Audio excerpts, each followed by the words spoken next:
Halo, apa kabar? Mau kemana nih? Piknik? Mancing? Oke. Kamis, tanggal 24 Oktober tahun 2024, bab 3289, mengirim dewa wabah. Bab 8756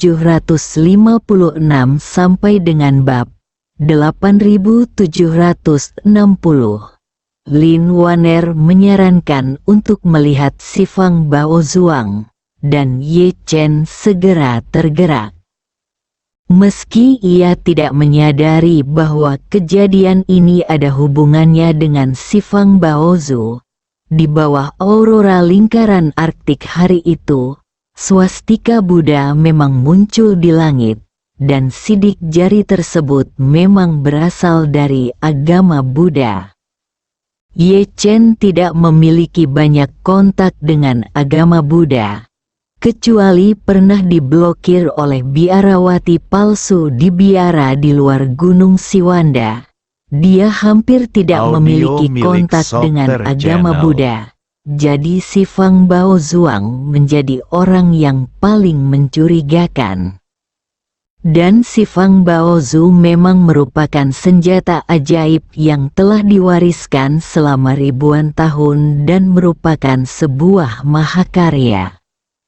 Selain itu, ada satu hal lagi yang Ye Chen tidak beritahukan pada Lin Waner.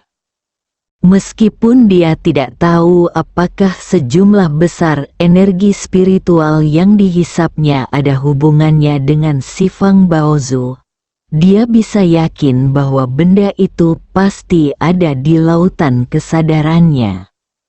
Jika hanya menyerap energi spiritual, seperti cincin itu, saya tidak akan terlalu gugup.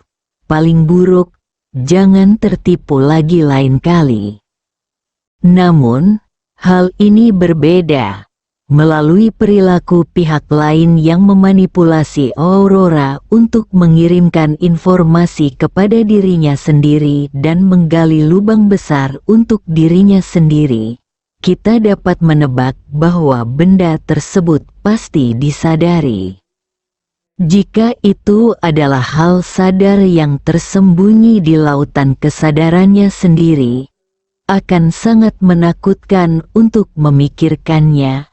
Terlebih lagi, jika Ye Chen mengatakan apa yang dia pikirkan, dia akan takut pihak lain akan memperhatikan dan merespons.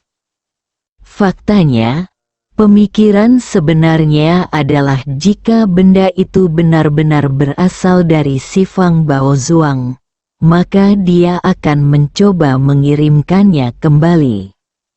Jadi, tidak ingin menunda sebentar, dia berkata kepada Lin Waner, "Nona Lin, tolong hubungi kakek Sun.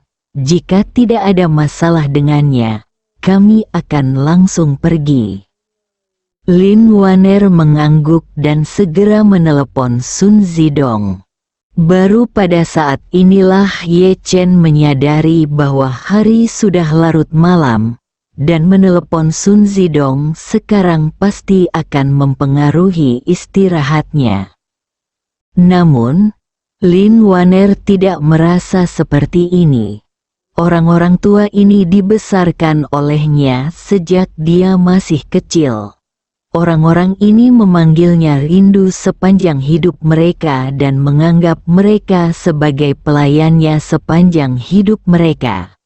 Meskipun Lin Waner tidak menganggap mereka sebagai pelayannya, dia tidak akan pernah memperlakukan mereka ketika dia membutuhkannya. Sama-sama. Segera, suara hormat Sun Zidong terdengar dari ujung telepon yang lain. "Nona, ini sudah larut malam. Apakah Anda sedang terburu-buru?" Lin Waner bersenandung dan berkata, "Tuan Ye ingin bertemu si Fang Baozu lagi secepat mungkin. Apakah nyaman?" Sun Zidong berpikir sejenak dan berkata, dengan mudah, Si Fang Baozuang saat ini berada di departemen tertinggi terkait peninggalan budaya. Mereka telah mengundang beberapa ahli Feng Shui untuk mempelajarinya secara diam-diam untuk melihat apakah dapat terus berfungsi. Masalah ini sedang berlangsung sangat rahasia. Tapi itu bukan rahasia bagi Tuan Ye. Lagi pula, dia membawa barang ini kembali dan memberikannya kepada negara. Setelah itu, Sun Zidong berkata, "Ayo kita lakukan ini, Nona. Anda meminta Tuan Ye datang ke Yanjing dulu. Beritahu saya kapan dan di mana dia akan tiba. Saya akan mengatur seseorang untuk menjemputnya dan langsung membawanya ke sana."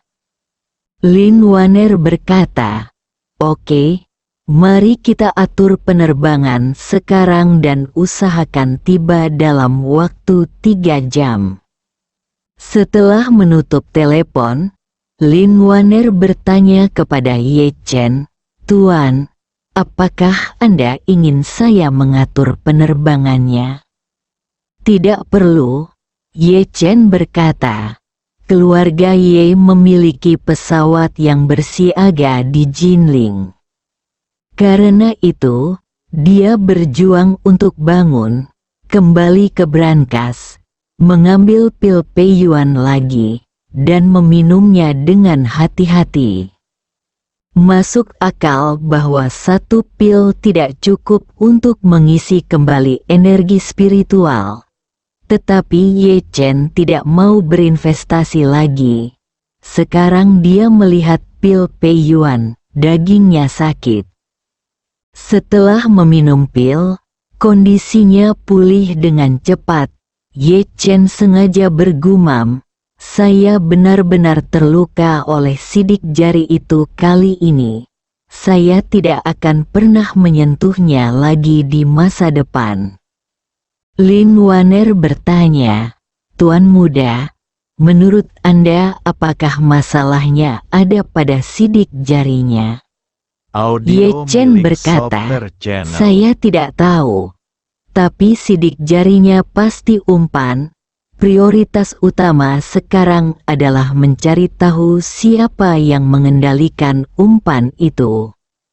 Selain itu, Ye Chen berharap menemukan kesempatan untuk mengusir dewa wabah di tubuhnya yang dapat menyedot energi spiritualnya sendiri. Ye Chen kemudian menelepon untuk mengatur penerbangan, dan kemudian buru-buru meninggalkan villa di sisi gunung bersama Lin Waner. Untungnya, ada kendaraan cadangan di sini. Jadi Ye Chen tidak membiarkan Hong Wu mengantarnya pergi. Dia pergi ke bandara bersama Lin Waner, lalu berangkat di malam hari dan terbang langsung ke Yanjing. Setelah 1,5 jam penerbangan, pesawat mendarat di bandara Yanjing. Cuaca di Yanjing hari ini luar biasa dingin. Salju mulai turun sejak malam. Dan salju semakin lebat saat ini. Tebal salju di kedua sisi landasan bandara hampir 10 cm. Meskipun ada salju tebal di langit, Sun Zidong sudah menunggu di sini secara langsung. Begitu keduanya turun dari pesawat, mereka melihatnya maju dan berkata, "Nona, Tuan Ye, saya sudah menyapa kepada para departemen peninggalan budaya. Kita bisa pergi ke sana sekarang." Ye Chen berkata dengan hormat, "Kakek Sun, maafkan saya." Sun Zidong berkata, "Tuan Ye terlalu sopan, ini semua berada dalam lingkup Anda." Sun Zidong juga sangat berterima kasih kepada Ye Chen. Bahkan jika Ye Chen tidak membiarkan Lin Waner berbicara dan meminta bantuannya secara langsung, dia pasti tidak akan menolak. Segera setelah itu, Konvoi Audio 3 milik kendaraan Solter melaju Channel. cepat menuju pinggiran kota Yanjing. Namun, yang tidak disangka Ye Chen adalah si Fang Baozuang tidak disimpan di Departemen Peninggalan Budaya, melainkan di stasiun garnisun di pinggiran Beijing. Alasan utama mengapa ia ditempatkan di garnisun militer adalah karena si Fang Baozuang terlalu berharga. Sampai batas tertentu, ia berada pada level yang sama dengan segel kekaisaran Qin Shi Huang, akademisi peninggalan budaya terbaik bangsa Tiongkok. Selain itu, ada alasan lain yang sangat rahasia, yaitu departemen terkait lebih memilih percaya bahwa itu ada daripada percaya bahwa itu tidak ada, dan ingin memverifikasi apakah si Fang Baozuang dapat memberkati nasib nasional. Ketika Ye Chen dan Lin Waner melewati kam dan tiba di depan gedung inti, Sun Zidong berbisik kepada mereka, si Fang Baozuang disimpan di bunker bawah tanah. Ada perintah yang mengharuskan si Fang Baozuang untuk tidak meninggalkan kam bunker bahkan setengah langkah.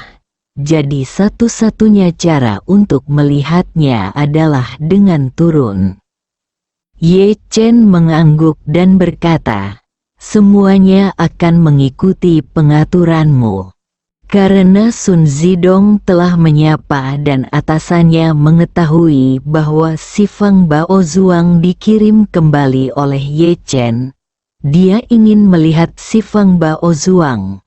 Para prajurit yang menjaga tempat kejadian tidak memeriksa terlalu banyak dan membiarkan mereka masuk ke dalam gedung. Pada saat ini, seorang perwakilan militer datang, memberi hormat kepada Sun Zidong, dan berkata dengan hormat, "Tuan Sun, saya telah ditunjuk untuk menemani Anda dan kedua tamu tersebut selama seluruh proses."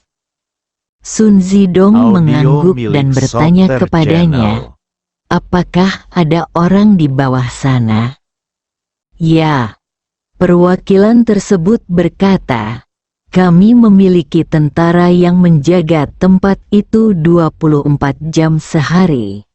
Kami biasanya memiliki beberapa ahli peninggalan budaya dan ahli metafisika untuk melakukan penelitian. Tetapi mereka sudah pergi saat ini dan tidak akan kembali sampai pukul 7 jam pagi." Karena itu, pria itu membukakan satu-satunya lift ke bunker bawah tanah untuk mereka dan mempersilakan mereka masuk. Setelah Ye Chen memasuki lift, dia menemukan bahwa selain lantai pertama, lift juga memiliki 3 tombol, B3, B2, dan B1. Kalau dipikir-pikir, bunker bawah tanah seharusnya memiliki 3 tingkat. Perwakilan tersebut menekan B3 pada elevator, dan elevator bergerak ke bawah dengan cepat dan lancar hingga berhenti di bagian bawah. Setelah keluar dari lift, perwakilan militer membawa ketiga orang itu ke ruangan yang tertutup rapat dengan hanya satu pintu lemari besi. Seluruh ruangan dibungkus dengan cangkang baja keras untuk memastikan tidak ada yang salah. Bahkan tidak ada saluran ventilasi di dalamnya. Hanya terdapat 2 ventilasi udara pada pintu lemari besi. 1 saluran masuk dan 1 saluran keluar. Ventilasi udara berupa kumpulan lubang-lubang kecil setebal kurang dari 1 cm yang dibuat khusus pada pintu besi berat jarak lubang. Di luar pintu, ada beberapa tentara dengan peluru tajam yang menjaganya. Misi mereka adalah mengawasi bangunan harta karun persegi ketika ada seseorang di dalam, dan ketika tidak ada orang di sana. Mereka akan menjaga pintu dengan ketat untuk memastikan tidak ada apapun tanpanya. Persetujuan diperbolehkan masuk orang. Selain itu, para penjaga ini sendiri tidak memiliki kunci dan kata sandi. Kunci dan kata sandi tersebut disimpan oleh perwakilannya. Jika dia datang untuk membuka pintu dan masuk, para prajurit ini harus mengikutinya masuk dan melindungi si Fang Baozu dengan ketat. Sebelum pintu dibuka, Ye Chen memperhatikan lautan kesadarannya. Sebelumnya, sejumlah besar energi spiritual menghilang dari udara tipis di lautan kesadaran, yang membuatnya curiga bahwa benda itu menyedotnya. Energi spiritualnya kemungkinan besar tersembunyi di lautan kesadarannya, tapi saya tidak bisa menyadarinya. Ia merasa jika benda-benda yang ada di lautan kesadaran benar-benar berhubungan dengan si Fang Baozuang, maka ketika ia kembali ke si Fang Baozuang lagi, benda-benda itu pasti ada hubungannya dengan si Fang Baozuang. Saat suara verifikasi berbunyi, pintu logam berat itu perlahan didorong keluar. Pada saat ini, bangunan harta karun berbentuk persegi itu diam-diam ditempatkan di atas alas setinggi sekitar 1 meter di tengah lemari besi. Audio milik Ketika Software Ye Channel. Chen melangkah menuju si Fang Baozu, dia tiba-tiba merasakan pingsan di kedalaman kesadarannya. Seolah-olah ada ikan besar yang berenang dengan hati-hati dan berbalik di bawah air yang tenang. Pada saat ini, Ye Chen yakin bahwa memang ada sesuatu yang tidak diketahui di lautan kesadarannya. Dan itu pasti ada hubungannya dengan si Fang Baozu. Bersambung.